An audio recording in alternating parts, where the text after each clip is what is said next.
Olá, queridos, a paz do Senhor Jesus, que Deus possa abençoar cada um de vocês e que possamos ser levados a uma nova fonte de compreensão, a uma nova fonte de paz e de amor. Seja bem-vindo, João Pedro Feli. Que Deus abençoe, fique conosco. Queridos, hoje nós vamos trabalhar a terceira carta que Jesus escreve, a quarta carta que Jesus escreve à igreja em Apocalipse. Esta é uma igreja em que Jesus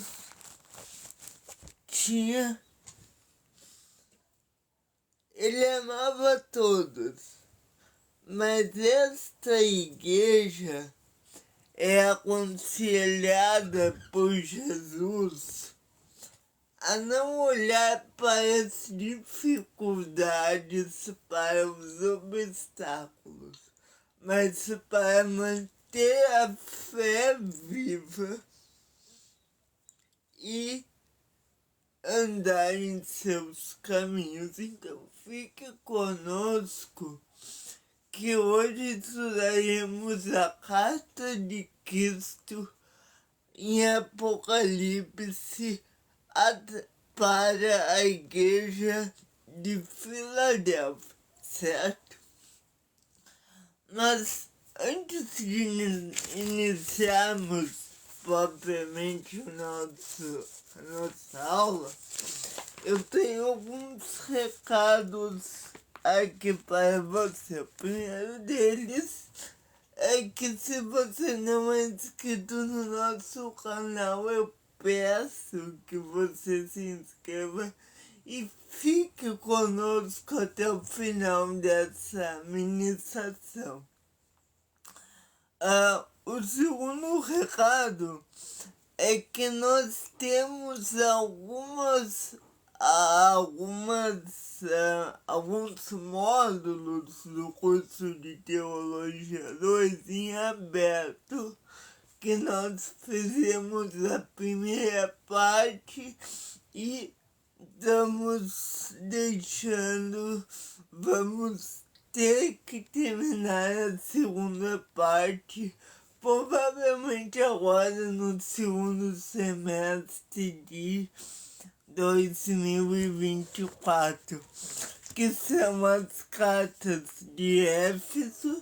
Nós expomos a primeira parte, a carta de Romanos também expomos.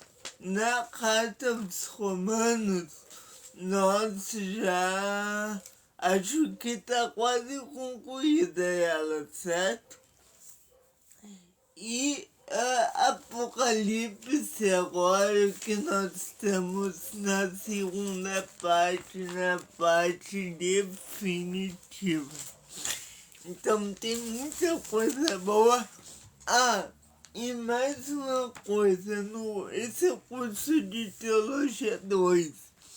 O primeiro curso de Teologia do canal, que é o curso de Tópicos, nós temos um módulo sobre natureza de Deus e unicidade divina e saber a filosofia e a religião juntas.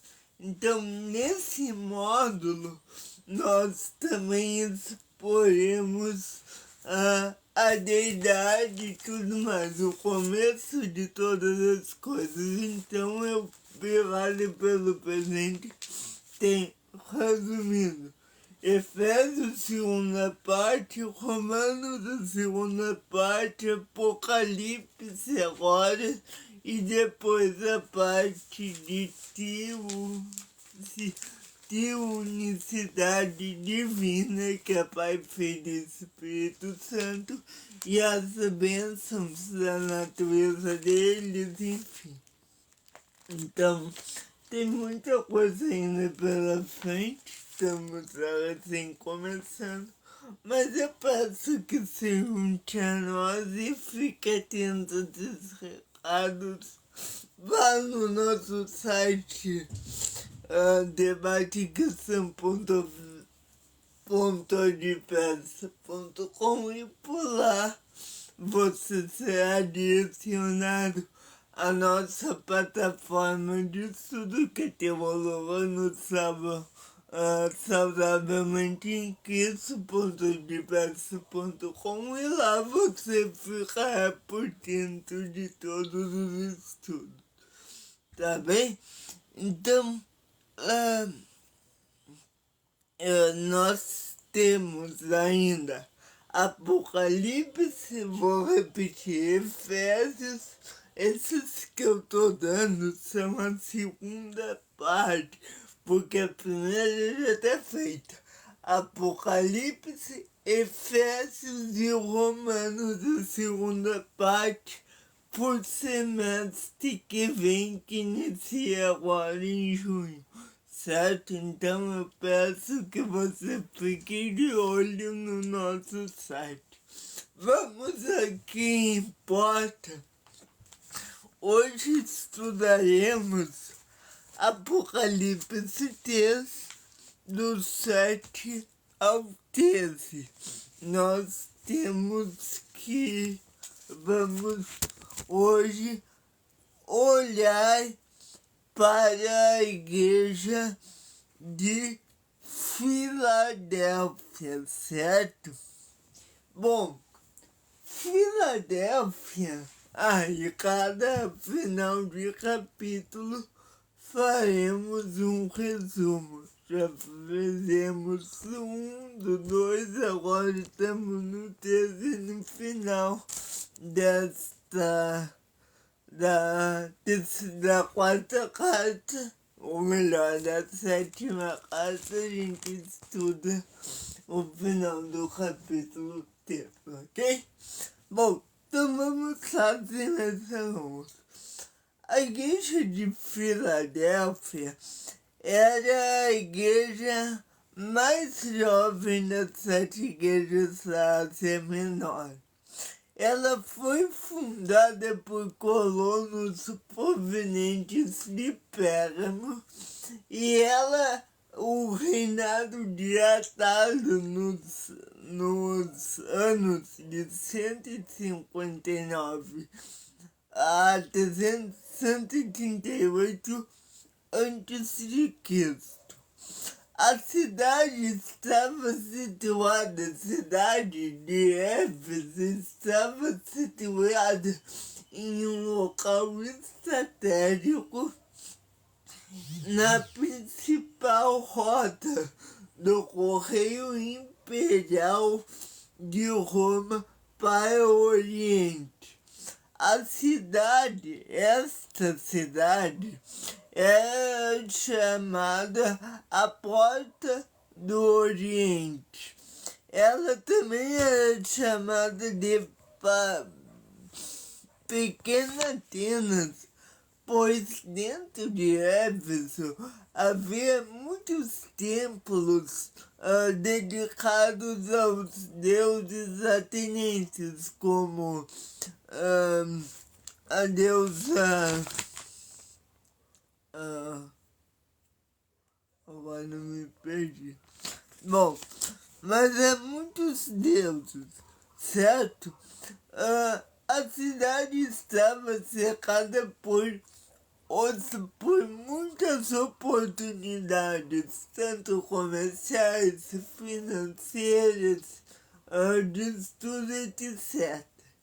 John Scott comenta que ela também era chamada da cidade dos terremotos, pois eram frequentes temores de terra e tinham levado muitos dos seus habitantes em busca de tinha levado muitos dos seus habitantes a deixar a cidade e procurar um local seguro com o propósito de se estabelecer em um lugar mais seguro. O violento terremoto que devastou a cidade de Sardes no ano de 17 depois de Cristo, quase destruiu completamente a cidade de Filadélfia, cujo é a qual estamos abordando. Atalo, que amava tanto seu irmão Eumeneses, que apelidou de Filosofado, ou seja, aquele que ama seu irmão, certo? Eu acho agora, eu acredito, não tenho certeza, que eu já tinha dado esta introdução. Então, se você teve aqui nas aulas anteriores e já ouviu, me desculpe, certo? A igreja de Fila, a mensagem de Cristo para a igreja de Filadélfia é uma mensagem contextualizada. Jesus conhecia a igreja e a cidade. Eu vou correr aqui porque alguns detalhes provavelmente eu já dei, então eu não vou me deter muito nisso. A igreja de Filadélfia foi fundada para ser uma porta de divulgação da cultura e do idioma grego na Ásia. John Scott afirma que a cidade tinha sido John Scott afirma que o que a cidade tinha sido para a cultura grega era agora para o evangelho cristão. Atalo criou a cidade para ser uma embaixadora da cultura helênica, missionária da filosofia grega, mas Cristo diz que agora ele coloca uma porta aberta para aquela igreja, para não proclamar a cultura grega, e sim o seu evangelho da salvação. A razão por que a porta permanece aberta diante da igreja é que a chave da igreja de Cristo está nas mãos do próprio Cristo e não da cultura grega. Quem pode dar glória a Deus sabendo que a igreja de Cristo está nas mãos do próprio Cristo? Quem pode dar glória a Deus por saber dessa verdade? Deixe aqui nos comentários. A cidade foi castigada, a cidade de Filadélfia foi castigada por vários terremotos e pessoas viviam assustadas pela instabilidade da cidade. Nós sabemos que existiam muitos terremotos, como a gente já disse, dentro da cidade de Filadélfia. Ela é uma cidade importante dentro da Ásia Menor. Então, imagine o sufoco. Muitos viviam em tendas fora da cidade. Era uma região perigosamente vulcânica. O terremoto que aconteceu em 17 depois de Cristo, que destruiu os lados, também atinge Filadélfia, mas agora para igrejas assustadas com abalos sistêmico dessa magnitude, Jesus ele dá um conselho para essa igreja assustada. Ele diz: ao vencedor, versículo 12 do capítulo 3. Olha o que Jesus... Gente, vocês queriam tanto que falasse do Apocalipse, se manifestem agora. Jesus ele dá um conselho a esta igreja. E eu só quero dizer que eu ainda estou aqui falando do que aconteceu no RS. Peço que orem pelas famílias e por todos. Então, vamos lá.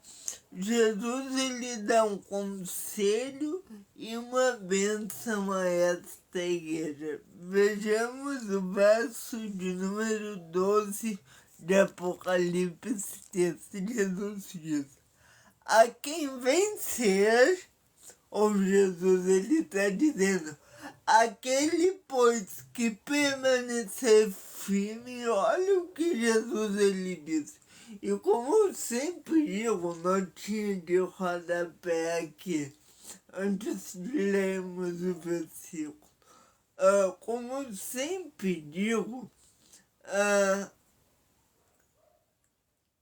o conselho ou as instruções que Cristo direcionava às igrejas da Ásia Menor e através de João, e os conselhos que Cristo direcionava através da teologia paulina que foi direcionada àquelas igrejas, eram mensagens não somente direcionadas àquelas igrejas especificamente, como também a igreja de hoje.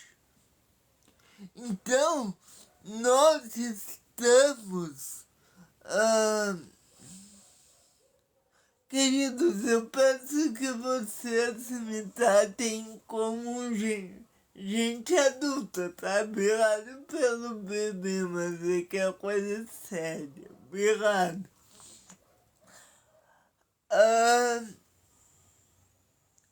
A igreja de lá, a igreja me pedi agora.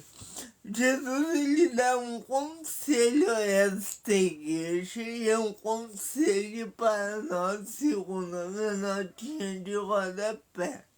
Jesus ele diz o seguinte: ao que vencer, então ele diz ao que vencer, ou seja, ele está excluindo aqueles que não estão fiéis.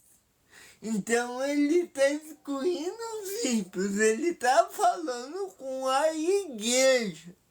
Ele diz: ao que vencer, eu farei coluna no templo do meu Deus, e dele nunca sairá.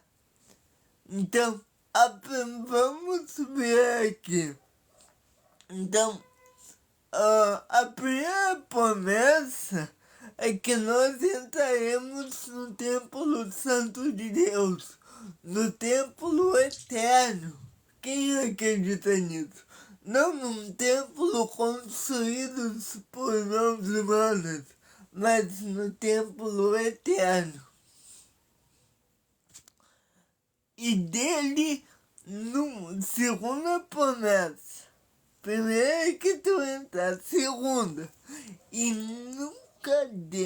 dele nunca sairá. Então, esse templo é eterno e quem entrar não sairá dele. Segundo, primeiro entrar, segundo permanecer. Terceiro, sobre ele escreverei o nome de meu Deus. Então, terceiro, vocês serão chamados filhos de Deus, não como na linguagem de Romanos, né? Nós teremos o nome do nosso Deus. Quarto, e o nome da cidade de meu Deus. Então nós estaremos na Nova Jerusalém, que desce do céu do meu Deus, e um novo nome. Então Jesus, ele dá quatro bênçãos. Ele diz: primeiro, entrará na cidade. Segundo, dela nunca mais sairá. Terceiro, teremos o nome de Deus. E quarto, seremos levados e permaneceremos na cidade de Deus que desce do céu, e receberemos um novo nome. E João termina essa sessão dizendo: quem tem ouvidos, ouça o que o Espírito diz às igrejas. Então, este é o conselho, voltando para cá agora, né? Filadélfia recebeu um novo nome depois da sua reconstrução. Por volta do ano 90 depois de Cristo, com a ajuda imperial romana, Filadélfia tinha sido completamente reconstruída. Em gratidão ao Império, passaram um novo nome para Cesareia. Então a cidade que era Filadélfia ficou passando a ser Cesareia. E essa palavra Cesareia significa a nova cidade de César. Então, ela passou a ser a nova cidade de César. Mais tarde, no tempo de Vespasiano, a cidade voltou a trocar o nome, e dessa vez foi Flávia, pois Flávio era o apelido do imperador. Jesus então aproveita esse fato da troca de nomes, ele aproveita esse gancho cultural para falar que os vencedores teriam um novo nome. Então ele pega este gancho cultural. Jesus, ele não denigra o seu evangelho, mas ele usa coisas que acontecem contextualmente numa região específica humanamente para ensinar o Evangelho. Jesus ensinava com coisas do dia a dia. Ele ensinou sobre o fermento dos fariseus a ver uma senhora fazendo pão. Ele utilizou tantas parábolas, né, com coisas circunstanciais da vida, e é a mesma coisa que Jesus ele faz aqui. Ele aproveita que a cidade mudou de nome e ele diz: darei àqueles que vencerem sobre ele um novo nome, o nome de meu Deus, o nome da cidade de meu Deus, a nova Jerusalém que desce do céu, da vinda da parte de Deus, e o meu novo nome. Então Jesus ele está dizendo àquela cidade que todos que serão salvos receberão um novo nome. Quem ainda pode dar glória a Deus por isso? Nós seremos chamados filhos de Deus. A igreja não terá o nome de César nela, mas a igreja terá o nome de Cristo plantado em seu coração. A igreja será chamada a igreja de Cristo. E como eu disse, ele não prometeu somente a igreja de Filadélfia, isso, mas a toda a igreja do Senhor. Nós receberemos um novo nome e nós seremos chamados, então, filhos de Deus.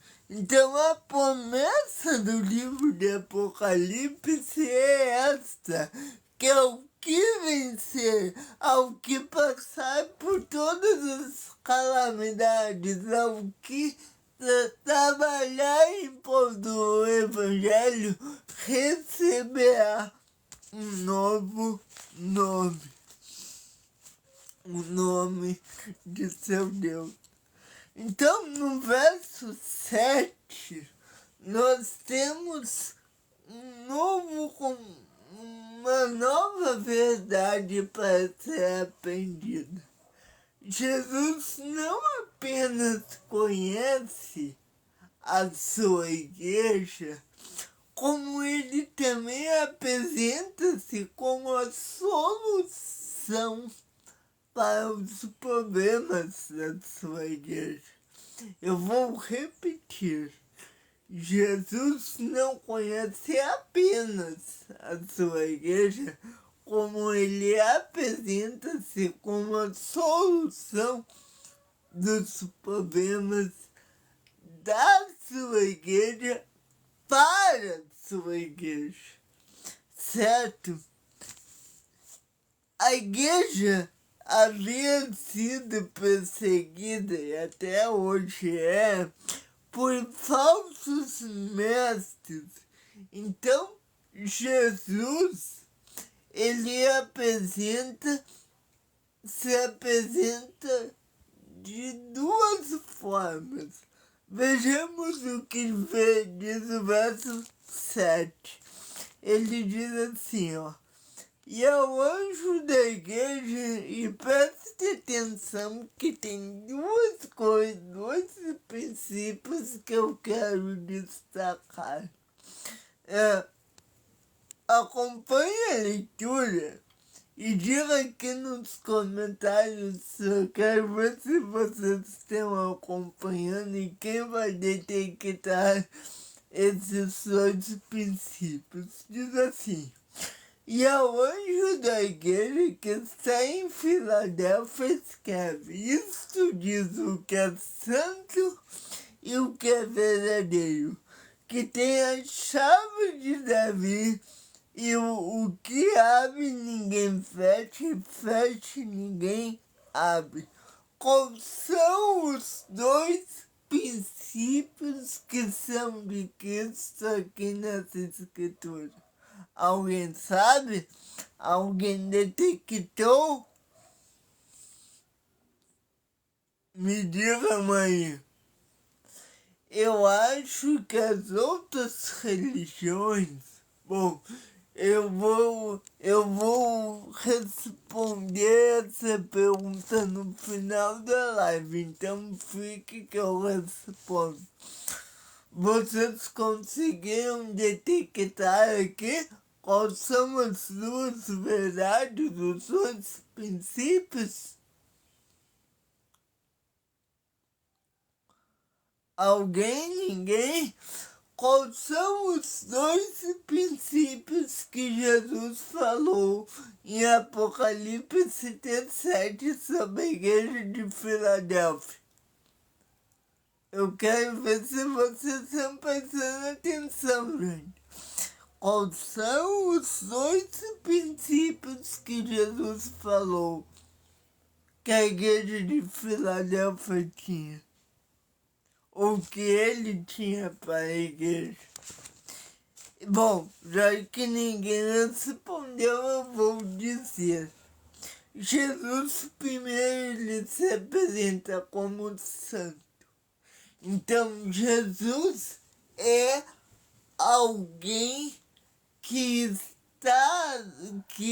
é impenetrável. Ele não existe pecado, não existe falha de caráter, não existe nenhuma falha em Deus.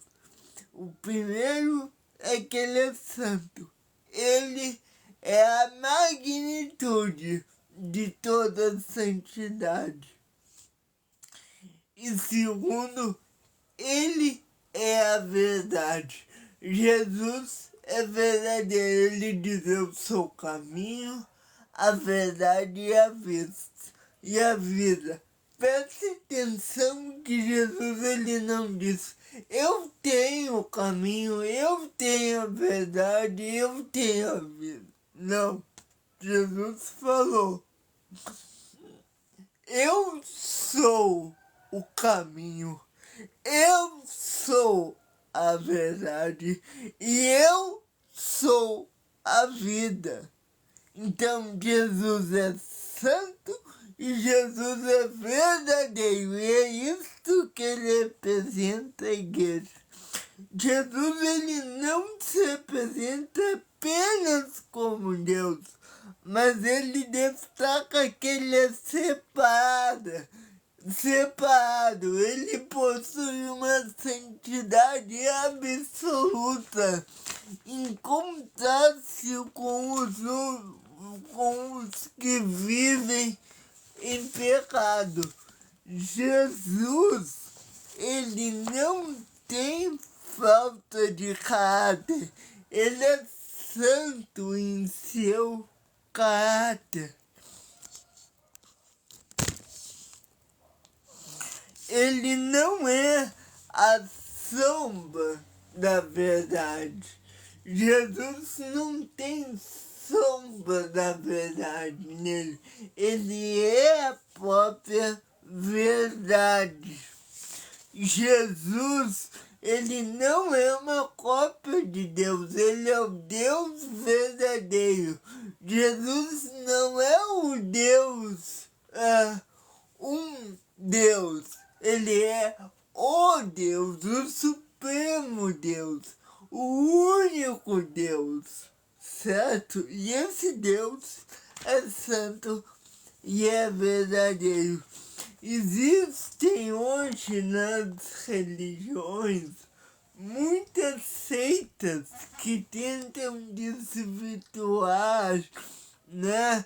Que são os únicos salvos e os únicos fiéis e não ousam atacar os que servem a Deus e não ousam atacar os crentes. Mas esses homens que se dizem os únicos donos da verdade, ou os únicos santos, eles mentem. Com eles não está a verdade. Sabe qual é a primeira marca? Eu já vou voltar ao texto. Mas sabe qual é a primeira marca? Aqui a gente pode aprender um pouco sobre heresiologia e quisiologia. Veja que nós estamos no livro de Apocalipse, nós podemos aprender. A primeira marca de uma seita é exclusivismo religioso. As seitas dizem que elas têm a verdade, e só elas. Seita significa separado, ou seja, ela está separada do verdadeiro evangelho, certo? Só essa notinha de rodapé aqui. Então não devemos olhar para estas igrejas como elas sendo a verdade. Devemos olhar não para suas palavras insolentes, mas para a veracidade e a santidade de Cristo Jesus. Para a igreja sem forças aos olhos do mundo, Jesus parabeniza a sua fidelidade. Olha o que Jesus ele disse no verso 8. Ele diz: eu conheço tuas, estamos expondo versículo a versículo. Olha o que Jesus ele disse para esta igreja que está sendo assolada ao mundo, mas que permanece fiel. Ele diz: eu conheço tuas obras, eis que diante de ti pus uma porta aberta, e ninguém pode fechar, porque tens pouca força, e guardaste a minha palavra, e não negaste meu nome. Jesus ele diz a esta igreja que ela tem pouca força. Talvez ela era uma igreja pequena, mas ele diz que talvez por ser formada de crentes pobres e escravos, talvez esta igreja ela não tinha influência política e social dentro da cidade que ela vivia, cidade de Filadélfia. Mas Jesus ele diz que ela é uma igreja fiel, que não negou a palavra, que não negou o seu nome. A igreja de Filadélfia era uma igreja, quem está gostando, amém. Diga amém. A igreja de Filadélfia era uma igreja pequena em força e em tamanho, mas ela tinha poder. Sabe o que é fidelidade? Sabe o que nós precisamos hoje para crescer espiritualmente como igreja? Sabe o que a igreja precisa hoje? não é de pastores eloquentes, não é de pastores que saibam de tudo, não é de pastores na política. O que a igreja precisa hoje é de poder do céu e de fidelidade ao Senhor. Uma igreja que não tem poder espiritual e que não é fiel, ela deixa de existir. Deus, na verdade, Jesus, ele diz, Deus escolhe as coisas fracas e desprezíveis desse mundo para confundir as fortes. E Deus usa os que não são para confundir os que são. A igreja é fraca. A igreja de Filadélfia era uma igreja fraca, mas o seu Deus é onipotente. A nossa força, a força da igreja não vem de nós. A igreja, a força da igreja vem do alto. Em Efésios 2:10 diz, isto não vem de vós, é dom de Deus, para que ninguém se glorie. Aí, o poder da igreja não vem de nós. Olha que lição nós aprendemos aqui. A igreja, ela está nas mãos de Cristo, ela é a noiva de Cristo. E o poder não vem dela, mas vem de Cristo. Cristo é exaltado no meio da igreja. E não a igreja exaltada no céu. Oi, Luiz. Nós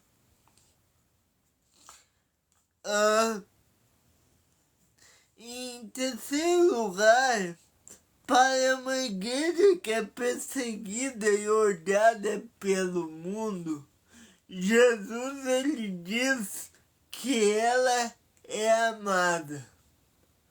Jesus ama sua igreja. Verso 9. Eis que eu falo, está aí no verso 9. Olha o que Jesus diz. Eis que eu farei aos que são da sinagoga de Satanás, dos que se dizem judeus e não são, mas mentem. Eis que eu farei que venham e adorem prostrados a teus pés e saibam que eu te amo. Jesus, ele diz a esta igreja fraca, materialmente, financeiramente, ele diz que os seus inimigos estarão debaixo de seus pés. Olha como em Cristo ama sua igreja. Naquele tempo, só para entender aqui, os judeus diziam que quem está entendendo, eu estou conseguindo ser claro aqui, por favor, diga aqui. Naquele tempo, os judeus diziam que os fiéis a Cristo, ou seja, os crentes, eles não eram salvos, porque não eram descendentes de Abraão e que não tinham parte na herança de Deus. Mas Jesus diz que não é a igreja que vai se dobrar. Preste atenção, os judeus menosprezavam a igreja, Mas o Senhor dos Exércitos, ele não diz que é a igreja que vai se dobrar ao judaísmo.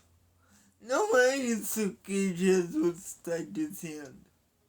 Jesus está dizendo que os judeus é quem receberão que Jesus é o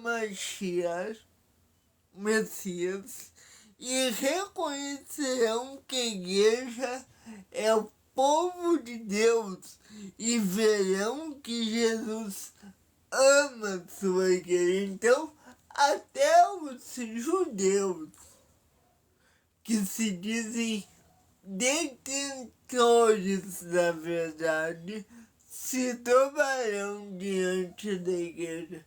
Então, deixa eu te dizer uma coisa, meu irmão.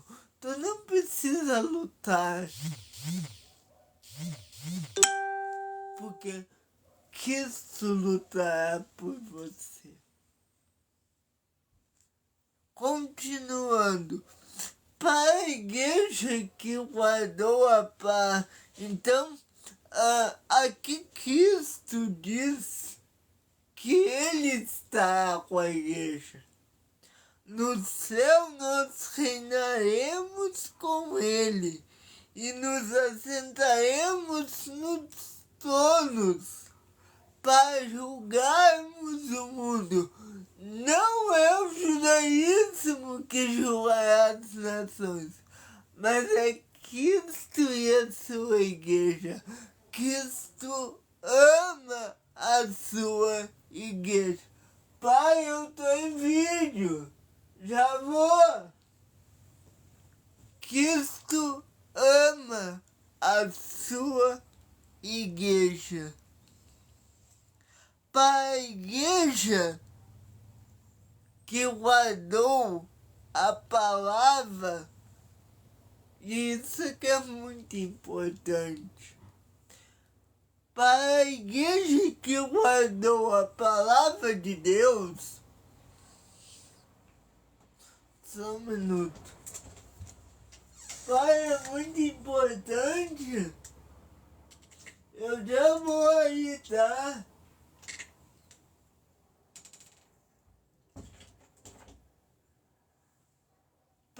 Preste atenção nisso. Para a igreja que guardou a palavra da perseverança, Cristo lhe promete que guardará ela na provação. Olha o que diz o verso 10. E aqui nós temos que prestar atenção porque tem dois significados. Olha só. Jesus ele termina o verso 9 dizendo que ama a sua igreja. No verso 10, ele diz o seguinte: porque guardaste a palavra da minha paciência. Em outras traduções está da minha perseverança. Também eu te guardarei na hora da tentação que há de vir sobre o mundo para provar os que habitam na terra. Então, nós temos que prestar atenção em duas coisas nesse versículo. Primeiro, aqui Jesus está dizendo que guardará a igreja de quê? Quero ver se você tá situado. De que Jesus disse que vai guardar a palavra, a igreja? Bota aqui para mim. De que Jesus está dizendo que guardará a igreja aqui? Algum comentário? De quê? Gente, manifestem aí, Sara.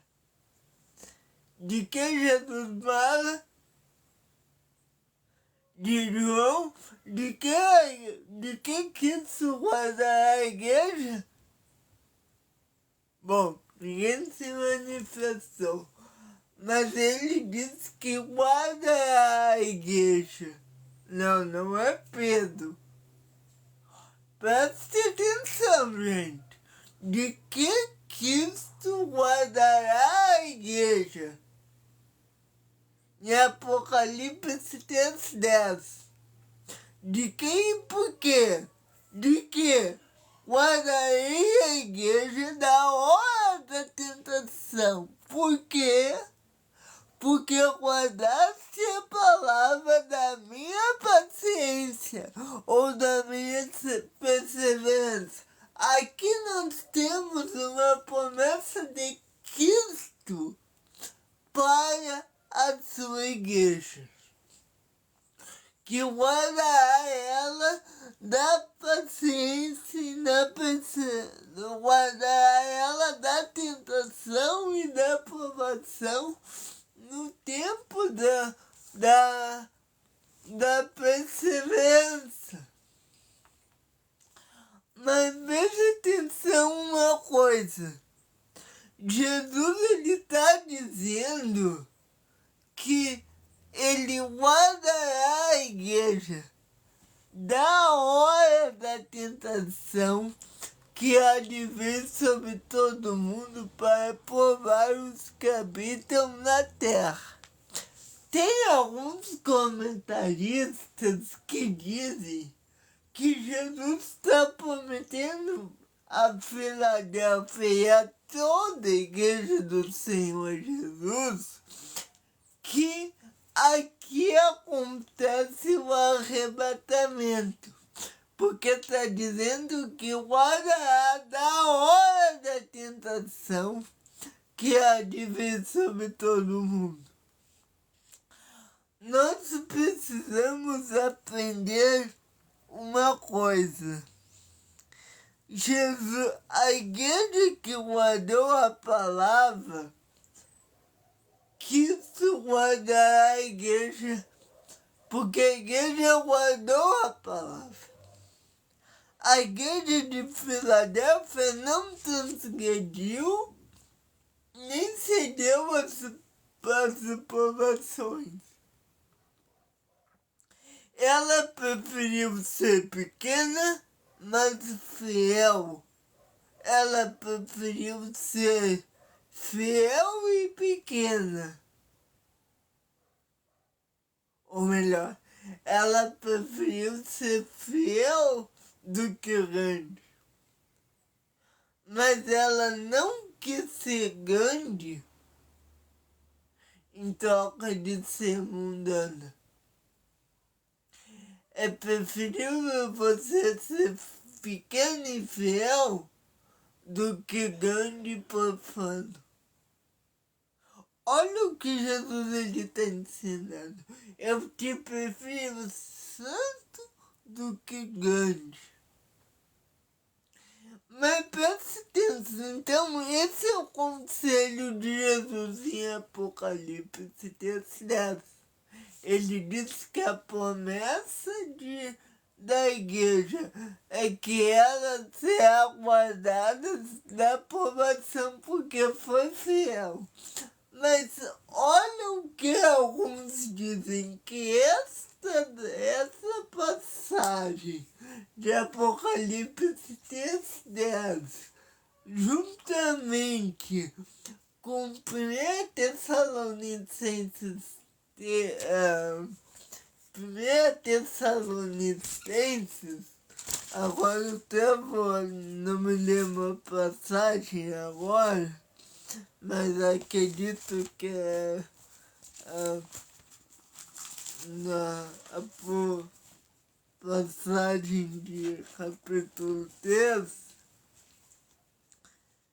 muitos dizem que aqui Jesus está prometendo o arrebatamento da igreja. É isso que muitos dizem. Muitos dizem que aqui Jesus está prometendo o arrebatamento da igreja. Mas ouça e aprenda. ouça e aprenda. Tem uma... Quem tá me acompanhando aqui, diga amém, por gentileza. Ouça e aprenda. Tem um jargão na teologia que diz que texto sem contexto é pretexto para heresia. Jesus aqui, ele não está falando do arrebatamento. Jesus aqui, como nós estamos expondo desde o início do capítulo, Jesus está falando à igreja de Filadélfia, a uma igreja perseguida, a uma igreja sofrida, uma igreja que permaneceu fiel mesmo em todas essas provações. Jesus está dizendo que ela será guardada da provação. Agora, tem muitos que dizem que essa expressão da hora que Jesus usa aqui, te guardarei da hora da tentação ou da hora da provação. Jesus, ele tem alguns comentaristas que dizem que esse da hora quer dizer que é de um momento escatológico do tempo final, que toda vez em contraste, que toda vez que Jesus está se referindo a uma guarda de provação agora, ele usa na hora com N. E aqui ele utilizou da hora com D. Então, quando ele diz guardar da hora, tem alguns teólogos, como Lamartine, como outros teólogos, que dizem que esse da hora com D e não na hora com N, esse da hora, ele está falando de um momento escatológico do tempo do fim do arrebatamento secreto da igreja. Só que nem nessa passagem, nem na passagem de Tessalonicenses, Jesus ele está falando desse arrebatamento secreto. Eu quero rapidamente ler com vocês as palavras de Paulo à igreja de Tessalônica, para mostrar para vocês que nem aqui Jesus ele está falando de um arrebatamento. Eu já vou voltar ao texto, mas como a gente está nesse texto de Apocalipse, texto 10, eu tenho que esclarecer isso para não passar em branco. Jesus, o apóstolo Paulo, em 1 Tessalonicenses capítulo 4, ele está falando na segunda perícope, que vai do 11 ao 18, ele está falando da ressurreição dos mortos. E aqui o apóstolo Paulo, ele diz: porque se cremos que Jesus morreu e ressuscitou, assim também cremos que aos que em Cristo dormem, e aqui dormem é um eufemismo, e todos os teólogos dizem isso, que a palavra dormir ou dorme é um eufemismo para falar sobre a morte. Então, o apóstolo Paulo está dizendo, aqueles que morreram no Senhor, a eles e assim também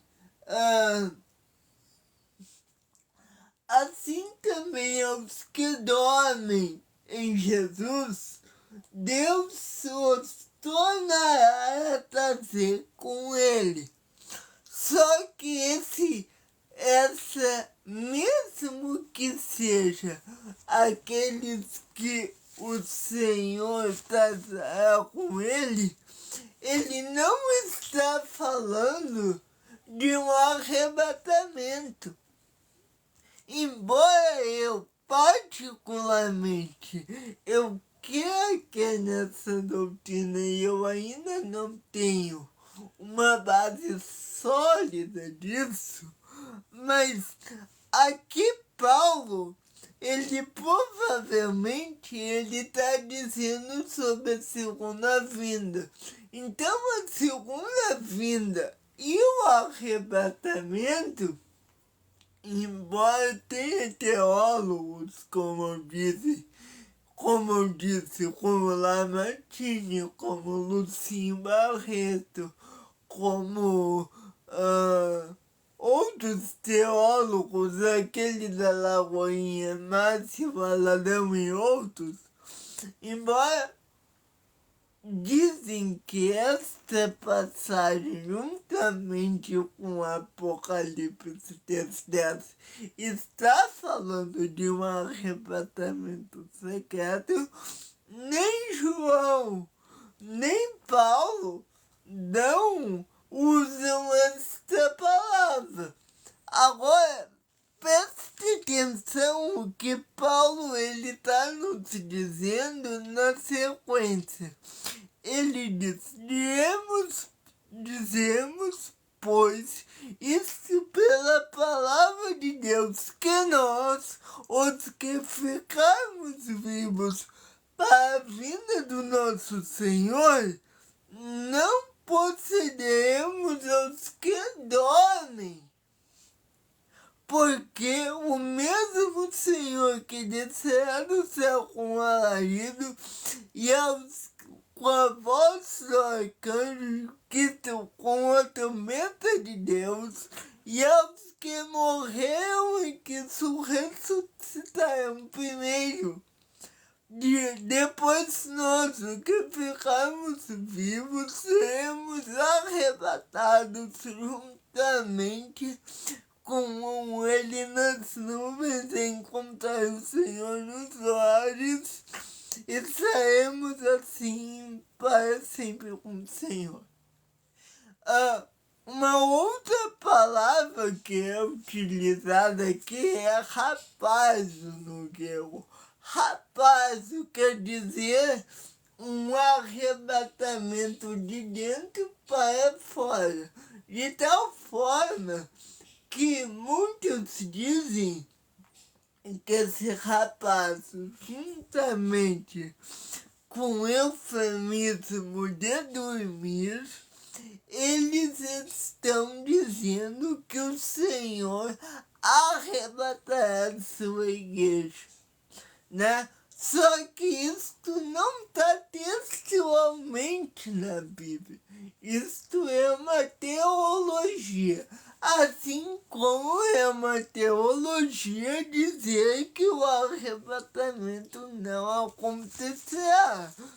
Mas nós não podemos afirmar com fidelidade ou com certeza que acontecerá ou não o arrebatamento. Agora, textualmente,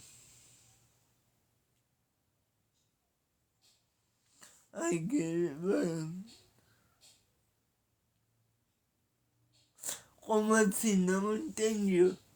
Por favor, diga novamente. Então, tanto a doutrina que apoia o arrebatamento, quanto a doutrina que diz que o arrebatamento não é diferente da segunda vinda, né? Porque os pré-milenistas, pré-tribulacionistas dizem que o arrebatamento e a segunda vinda são dois eventos distintos. Um acontece no início, outro no final dos 7 anos da tribulação de Daniel 9. Mas tanto isso, tanto os que dizem que acontecerá é uma interpretação, quanto os que dizem que não também é uma interpretação. Já vou responder. Também é uma interpretação. Agora, eu acredito que é uma interpretação maior aqueles que dizem que acontecerá do que aqueles que dizem que não acontecerá, porque é uma interpretação maior e não mais no texto, porque aqueles que dizem que não acontecerá, embora seja uma interpretação, eles estão indo uma interpretação pelo texto. Agora, o que se dizem que acontecerá, eles estão fugindo um pouco do texto, ok? Mas isso é uma interpretação. Vamos lá, eu ainda tenho que terminar aqui, mas vamos lá.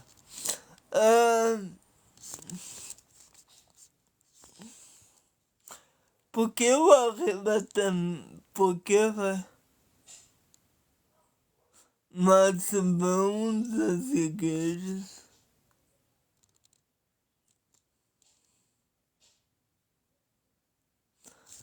Queridos, eu não entendi a pergunta do TH 1088 SK, por favor, diz novamente. E aí, Ivanide Ramos, a igreja somos nós, sim, mas eu não posso dizer que eu sou igreja.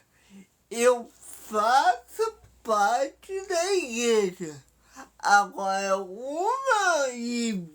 uma igreja não é uma pessoa, desculpa, não é igreja especificamente. Ela é uma pessoa, um membro da igreja. Ficou claro?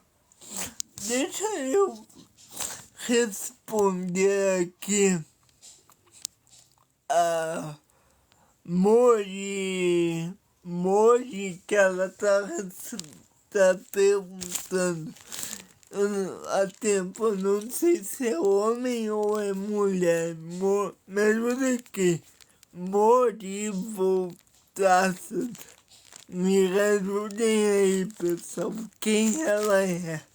Ela ou ele? Mori voltasse.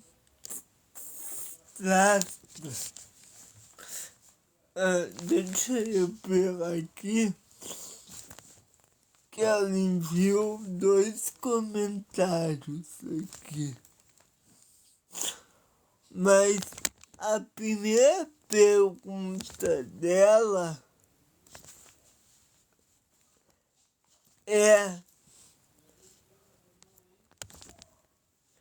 Gente, eu sou muito lerdo. Eu peço que vocês tenham paciência comigo, tá?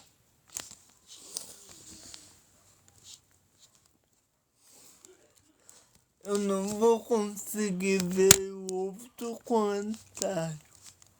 Eu sei que é 2, mas eu vou responder o segundo. O que acha das outras religiões? Bom, eu já vou voltar para o texto de Apocalipse, tá? Eu respeito as outras religiões.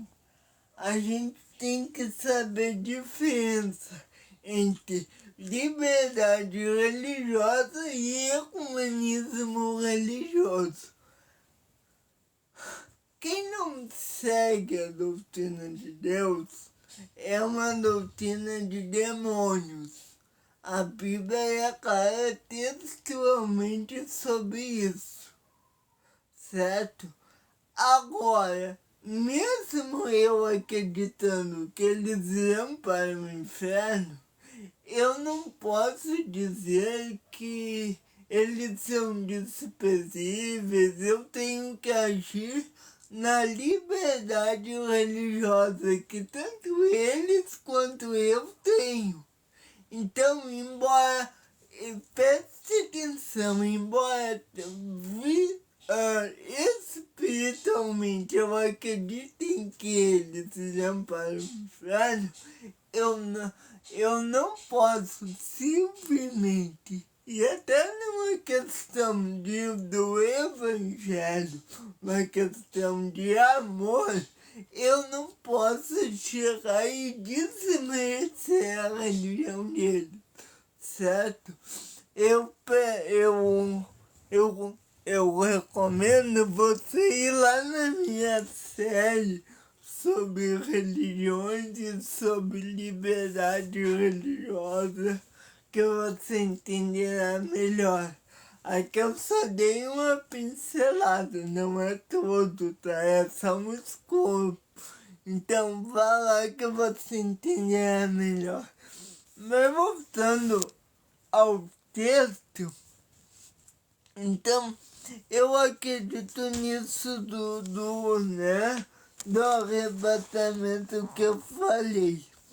Agora, hoje tem muitas igrejas abandonando o evangelho por um outro evangelho, um evangelho mais palatável, um evangelho mais popular, um evangelho mais adocicado, um evangelho mais centrado no homem do que em Deus. Cristo é o protetor da igreja. Cristo morreu por sua igreja, se entregou por nós. A Bíblia diz que Deus nos amou ainda mesmo nós sendo pecadores, né?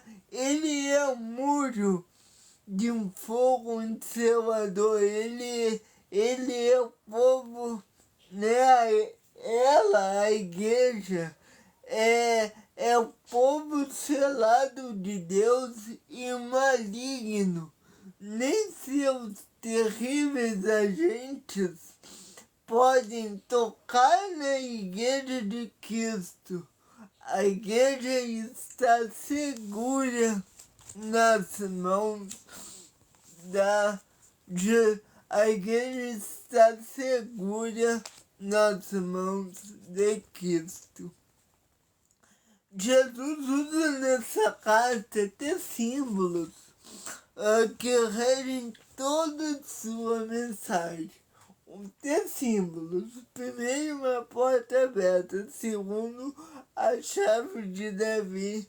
E terceiro, uma coluna no santuário de Deus. É colocada diante da igreja de Filadélfia uma porta aberta que ninguém pode fechar, que Cristo é chamado como aquele que tem a chave de Davi. Que chave? A chave dessa porta. Que chave é essa? A chave de Davi. Enquanto o vencedor, Cristo é feito coluna no santuário de Deus, certo? Então, Jesus, ele está nos dizendo que ele conhece a sua igreja, ele se entregou por ela, ele está cuidando da igreja, certo? E Jesus não apenas conhece os problemas da igreja, como ele ajuda a igreja a passar por estes problemas. Queridos, eu não ia, mas eu vou falar mais um tópico, ok? E depois a gente conclui.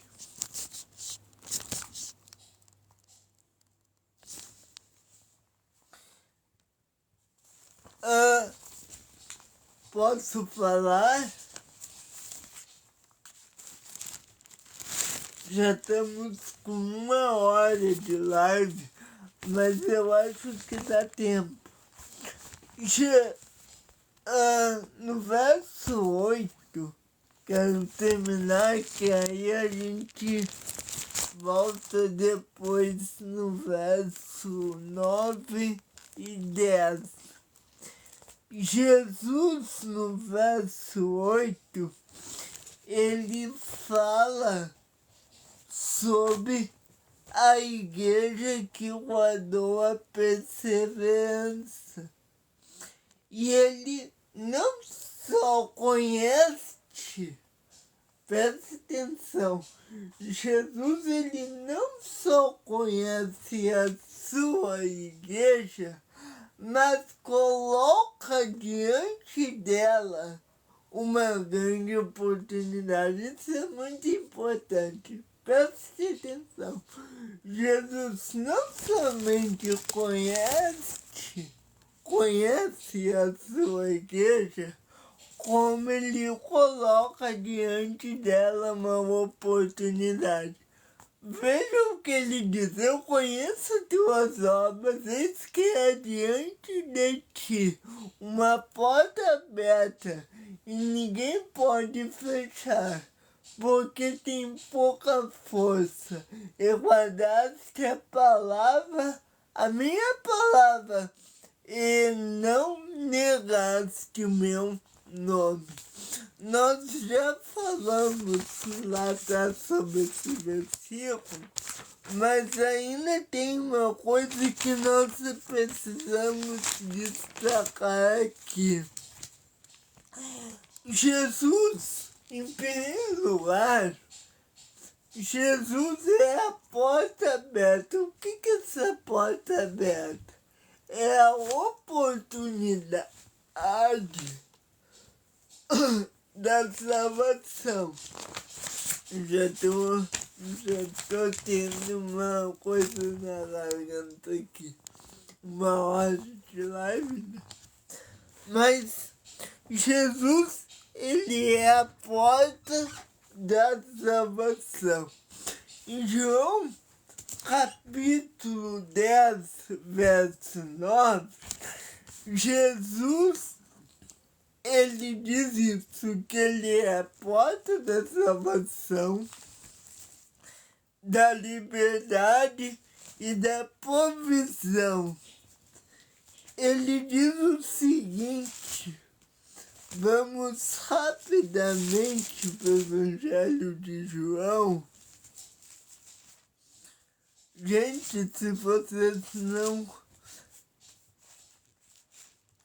Só deixa eu achar aqui rapidamente.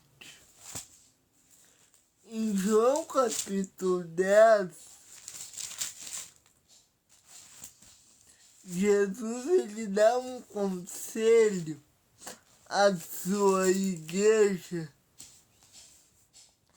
E no verso 9 ele está falando sobre o bom pastor, que é o tema de João 10, e no verso 9 ele diz: eu sou a porta, se alguém entrar por mim, salvar-se-á, e entrará e sairá, e achará passagem. Então, Jesus, ele é considerado como um pastor de ovelhas. Nós somos suas ovelhas. Ele conhece a nossa dor. ele não só conhece porque ele é Deus, mas ele conhece porque ele passou por elas. Ele é a porta da salvação. Em Mateus 7, no versículo 13, Mateus 7, no versículo 13, que faz parte do escopo do sermão de Jesus, ele diz que ele conduz para a vida, e são poucos que entram por aquela porta. São poucos que entram pela porta do Evangelho, que é estreita e apertada, mas quem entra por ela terá a vida eterna. Aqui vemos duas portas. A primeira, uma que abre sobre uma rua larga e cheia de gente que encaminha para a destruição, para o inferno. Então Jesus ele faz um conselho. Ele diz que a primeira porta é uma igreja que entra, é uma porta muito longa e muito espaçosa, e esta porta leva para a perdição eterna. Uma segunda porta é uma porta estreita, por um caminho estreito e essencialmente provocado, que é essencialmente povoado, que leva à vida eterna. A porta estreita leva à vida eterna. O caminho é estreito, o caminho é árduo, mas lá no final nós encontraremos vida. Já aqueles que entraram pela primeira porta tiveram um caminho largo, uma vida fácil. Aqui a gente não está falando de facilidade financeira, mas alguém que amou o mundo, que teve uma vida nas drogas, que não reprimiu seus desejos, até desejos iníquos, estes terão sua recompensa aqui. Mas os que se permaneceram fiéis, que não provaram de todas as coisas mundanas, esses terão vida eterna.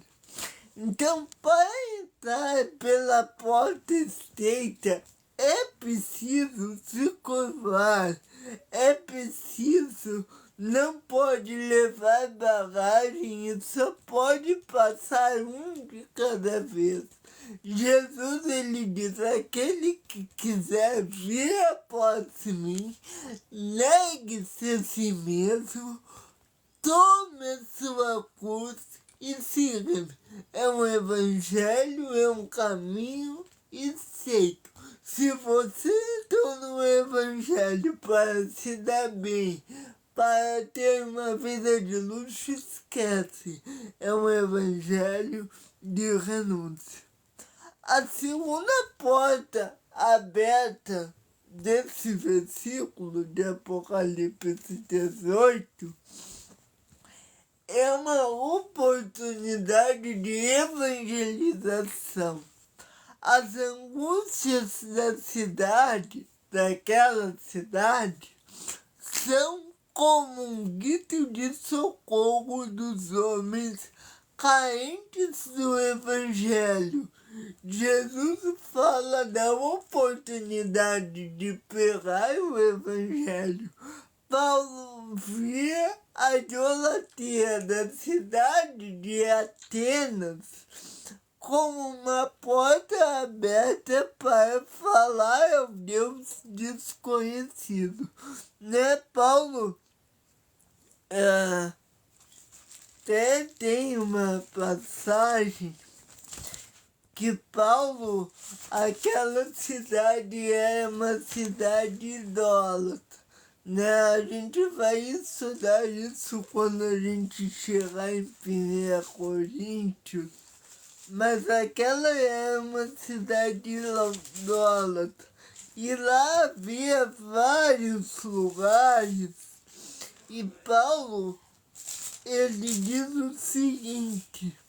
Ele diz, porque a porta é grande e eficácia me abriu a muitos dos meus adversários. Então lá eles levantaram vários altares. E um altar eles chamaram que era o altar ao Deus desconhecido. E quando Paulo ele não se misturou, Paulo não negociou o evangelho, mas para uma oportunidade de evangelismo, Paulo disse que ele era adorador daquele Deus desconhecido que eles haviam levantado um altar em Atenas. Porque eles levantaram altares a vários deuses. E aí, ao último deus, ou a um dos deuses, era o Deus desconhecido. E Paulo diz, é a este que eu sirvo, o Deus desconhecido. E aí, após isso, ele começa então a pregar o evangelho a ele. Isso é uma oportunidade da pregação do evangelho. Paulo via a idolatria da cidade de Atenas como uma oportunidade de falar, como uma porta aberta para pregar o evangelho. Quando Paulo ficou 3 anos na igreja de Éfeso pregando o reino, ele disse, se abriu para mim uma porta ampla e promissora. Quando Paulo estava preso em Roma, apesar de já ter resultados tão fantásticos como o relato Sim, Paulo aproveitou a oportunidade de pregar o evangelho. Ele utilizou de um Deus que eles não sabiam quem é. Ele utilizou um fato circunstancial para pregar o evangelho. Nós vemos que direto eles faziam isso.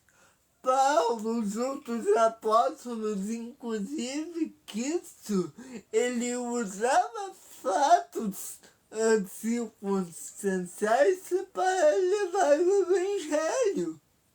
Né? Mesmo que esses fatos eram fatos idólatras, ele usou isso para derrubar a idolatria do ato, mas ele usou o exemplo do ato, certo?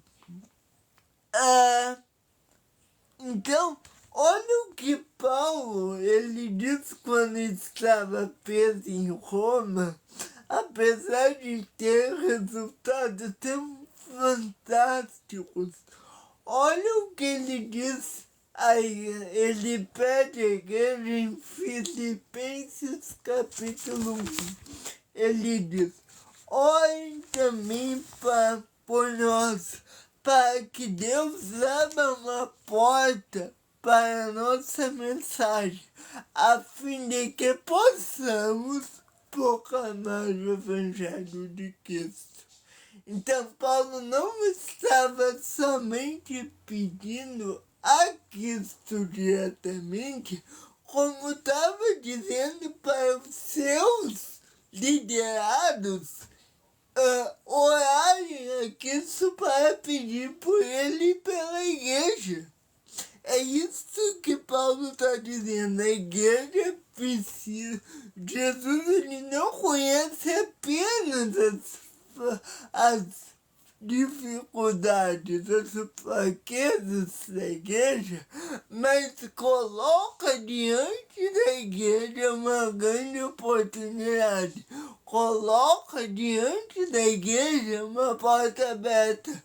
Coloca diante da igreja uma oportunidade de salvação. Coloca diante da igreja uma oportunidade de evangelismo. Em primeiro lugar, Jesus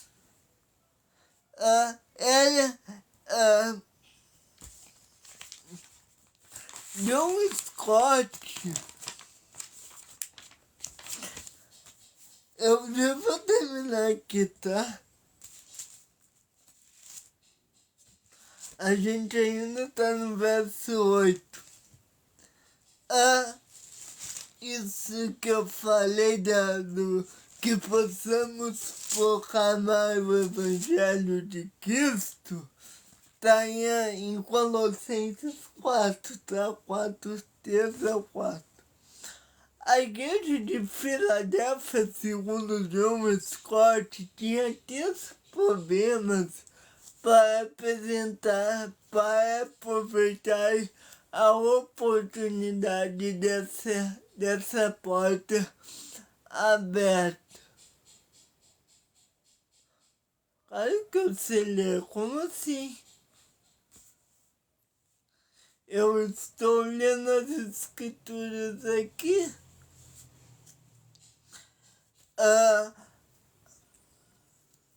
A igreja, então, vejamos essas oportunidades.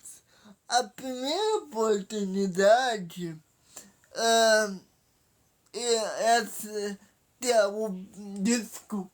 ele coloca 3 problemas. Até me perdi aqui.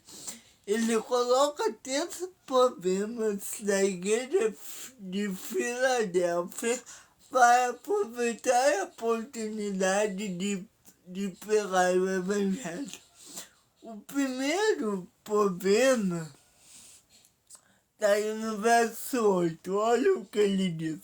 Eu conheço as tuas obras, eis que diante de ti está uma porta aberta que ninguém pode fechar, porque tem poucas forças. Ela era uma igreja fraca. Essa é a primeira coisa. Ela era uma congregação pequena, formada por quentes pobres e escravos, fazendo com que havia pouca influência sobre a cidade. Ela não tinha, mas isso não devia detê-la.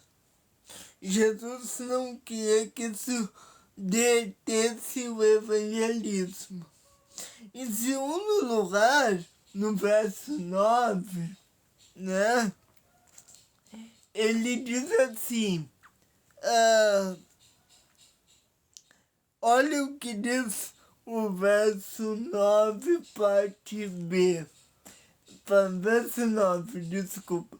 Eis que eu farei da sinagoga de Satanás do que se dizem judeus e não o são, mas mentem. Eis que eu farei que venham e adorem prostrados a teus pés e saibam que eu te amo. Esta igreja, ela enfrentava uma oposição na cidade. Os judeus chamados por Jesus de sinagoga de Satanás, perseguiam a igreja de Deus. No começo, os crentes começavam a recuar. Então, Cristo disse para a igreja: eu coloquei diante de vocês uma porta aberta que ninguém pode fechar. Aqueles mesmos judeus que serviam a Hashem, que serviam a Deus, estavam agora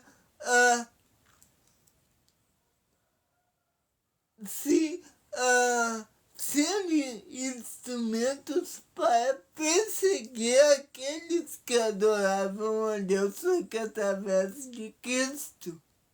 Eles estavam sendo, e me desculpe, isso aqui não é antissemitismo, isso é história. Jesus está dizendo que aqueles judeus estavam sendo sinagoga de Satanás. Satanás estava utilizando-se deles para perseguir a igreja do Senhor. Então, aqueles que no começo os crentes começaram a recuar, mas Cristo, ele disse que havia uma porta aberta que ninguém pode fechar. Aqueles que hoje os perseguem virão e se postarão diante de vocês e saberão que eu os amei. Então, Cristo, ele diz que aqueles que perseguem a igreja hoje, amanhã se dobrarão diante de Cristo e da sua igreja. Então, isso mostra o cuidado de Cristo para a sua igreja. Cristo é o noivo da igreja. A igreja é a noiva de Cristo. Então, Cristo ama a sua igreja. Cristo cuida da sua igreja. Cristo protege e discipula a sua igreja. Cristo repreende a sua igreja. Em particular, mas purifica e a protege diante dos outros em público. Em terceiro lugar, nós já falamos de Apocalipse 3:10, mas existe um outro conselho além da questão do arrebatamento que nós devemos destacar nesse versículo. Jesus, ele, em terceiro lugar, existe uma ameaça futura a futura tribulação. Nós já lemos, eu não vou ler novamente o versículo. Mas seria aquele momento apropriado para o evangelismo? Vamos pensar, não seria tempo para recolher-se e manter-se seguro em vez de avançar? Mas não é isso que Cristo diz. Cristo lhe diz: avance. Porque nós, na nossa mente humana, poderíamos dizer: não, a gente está sendo perseguido, os judeus estão nos chamando de incircunciso, existe uma batalha, nós vamos recuar, mas não é isso que Cristo diz. Cristo manda a igreja avançar. Ele promete que guardará e encoraja a igreja a porta aberta e sem medo. Cristo, ele diz que não basta basta que a igreja guarde a palavra. É preciso proclamar a palavra. Não basta eu viver o evangelho, eu tenho que anunciar o evangelho. Uma coisa não é maior que a outra. Não basta viver em uma igreja ortodoxa. É preciso ser uma igreja missionária. Existem muitas igrejas hoje que não têm um plano de evangelismo, que não anunciam a palavra. Nós precisamos avisar. Eu amo a obra missionária. Eu amo, é isso que eu estou fazendo, que a gente precisa anunciar a palavra. Assim como aquela cidade tinha uma missão de ser missionária em meio à cultura grega, a igreja deveria ser missionária do evangelho. A porta no céu, a porta que Cristo deu à igreja, ela estava aberta. Só que muitos não estavam aproveitando a oportunidade. Muitos estavam guardando o evangelho para si. E isto Jesus não admite. A porta está aberta. Precisamos aproveitar enquanto é dia. Jesus diz: vamos trabalhar enquanto é dia, porque a noite logo vem, enquanto ninguém pode trabalhar. Então, a mensagem da Igreja de Cristo para Filadélfia é essa, que nós devemos olhar para Cristo e não para os obstáculos. Amanhã, hoje nós falamos até 8. Amanhã nós terminamos esta parte de nós vamos até o 12, certo? Amanhã. Que Deus abençoe sua vida. Espero que você possa viver de toda palavra que sai da boca de Deus. Eu vou tentar fazer uma live hoje de madrugada sobre continuando o que falamos.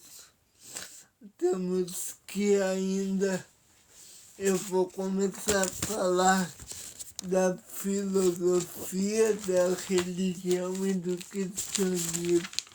Qual é a religião? Qual Bíblia devo ler? Eu nunca tinha recebido essa pergunta. Que interessante. Como assim? Então me saiu essa palavra em nome de Cristo também. Qual Bíblia devo ler? Leia a Bíblia. É muito bom que você faça, que você tenha várias versões e possa comparar elas, certo? Eu particularmente gosto muito da Bíblia de Almeida. A RA ou a NAA novamente atualizada, ou a ARC Almeida revisada e corrigida, né?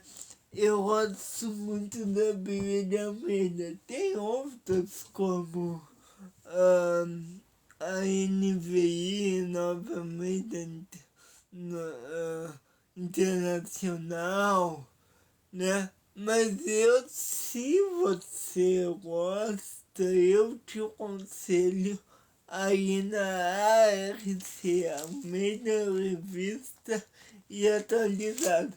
Tem gente que gosta da Almeida de uma NVI, né, que é uma linguagem mais neutra.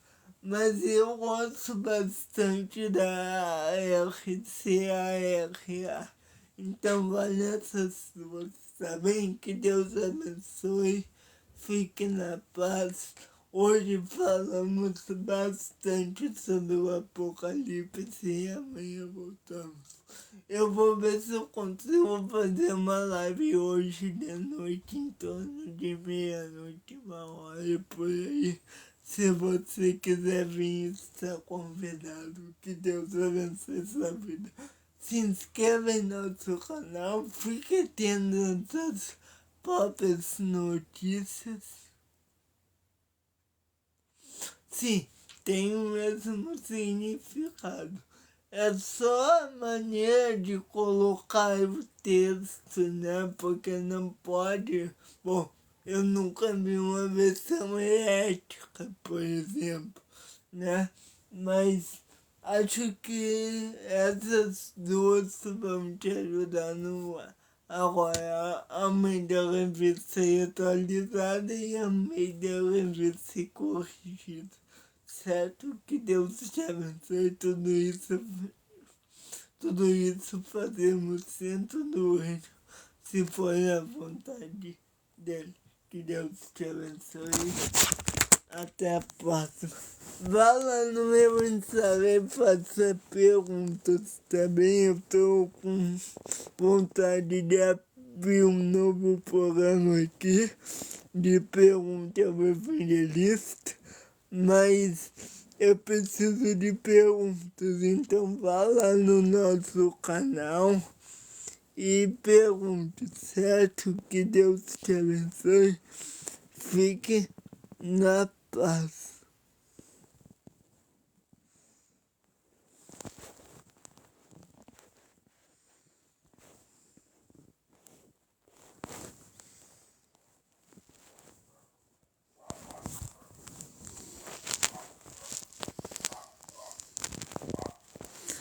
Que Deus abençoe. Vá lá no nosso Instagram.